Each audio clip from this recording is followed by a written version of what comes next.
Unusual Storytime Part 8, The Bridge. After eating our customary early dinner, I kissed my wife, our two sons, and baby girl goodbye to go to my night shift job. We always did an early dinner so I could spend a little bit of time with the kids. By the time I got home, they're usually on the way out the door for school. The commute to work was boring, and it was a slow night at the construction site I do security at.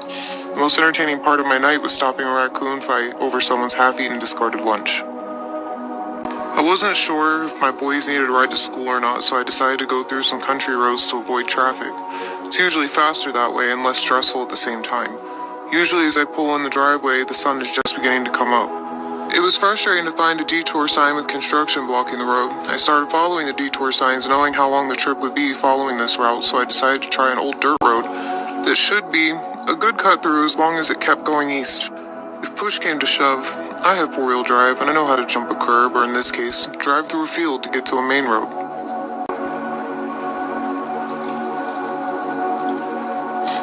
After about 10 minutes, I noticed a covered bridge down the way.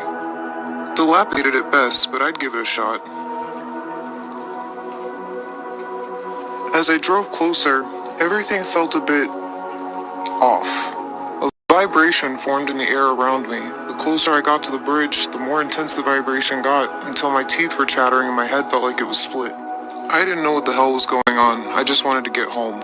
I didn't even notice driving through the bridge or the creaking moaning boards or the wooden barricade I gunned my truck through, trying to get through to the other side. I just wanted relief from this insidious vibrating, threatening to burst my eardrums. My vision was blurring as I burst through the other side. The sudden clarity and silence was ear-piercing. To add to this disorientation, the sun was suddenly rising. Trying desperately to get my head right to continue on my way, so I turned the radio on, but only static came through the speakers. I thought maybe the kids had messed with my presets, but no. All of my presets were correct, but none of my stations were there anymore. I shut it back off and continued my bizarre journey home. Only about 10 minutes later, I turned onto my street. I was immediately confused by the small sedan in my driveway. The only car we owned is the one I was driving. As I pulled in the driveway, a man in a suit with a briefcase kissed my wife at the front door, right in front of one of my boys. The boy turned around, and he wasn't my son. I've never seen this child before, but that's definitely my wife. I was enraged as this guy approached my truck. "Can I help you, buddy?" he asked. "Yeah, how about you tell me why you're kissing my wife?" I yelled back. My wife calls from the door, asking if she should call the police, prompting me to ask if she had lost her mind.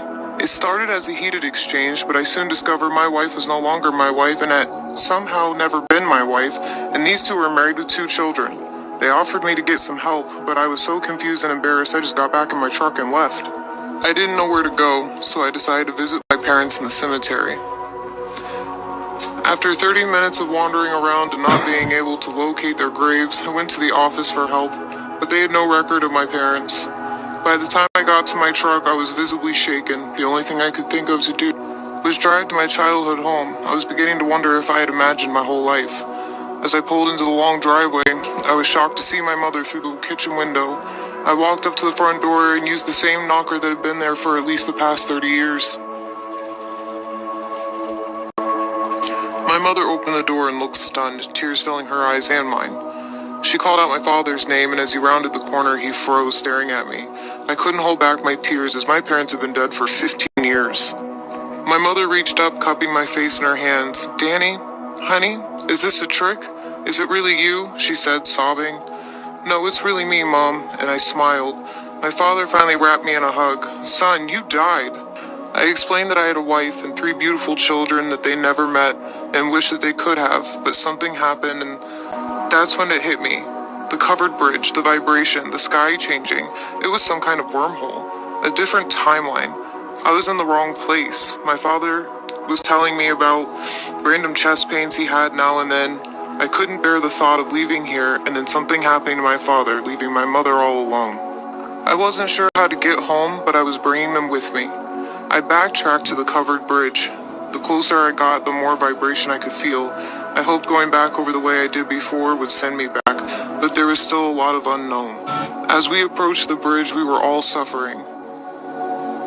I pressed the pedal to the floor. My mother started to protest, But then it fell so silent my ears were ringing.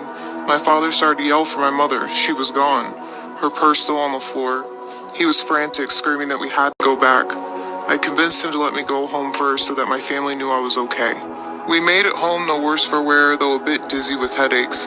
Dad and I were both worried for Mom. I told him she was probably still in their world, catching a ride back to the house.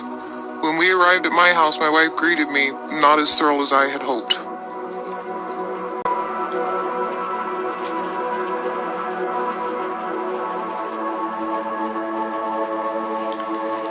She started to yell until she saw my father. But how? She asked. We sat together and I explained everything while handing her my mother's purse. My wife stopped our conversation to crank up the news on the TV. A disoriented, elderly woman was found at the cemetery looking for her husband and son, but couldn't remember anyone's name. It was Mom.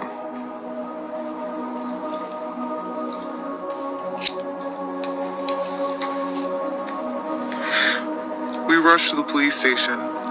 She remembered more than she let on, but she was afraid they'd think she was crazy. We told them she had Alzheimer's, and they let us go. She explained to us that it felt like she got stuck while going through the portal, like it didn't want to let her through, but somehow she still managed to slip through. She wasn't sure what happened after that, but when she woke up, she was on top of her own grave. From there, we took her to meet her grandchildren. As she gazed upon her grandchildren, she leaned toward her husband, grinning, her teeth forming points, and whispered to him, "I guess in this dimension, they don't have vampires."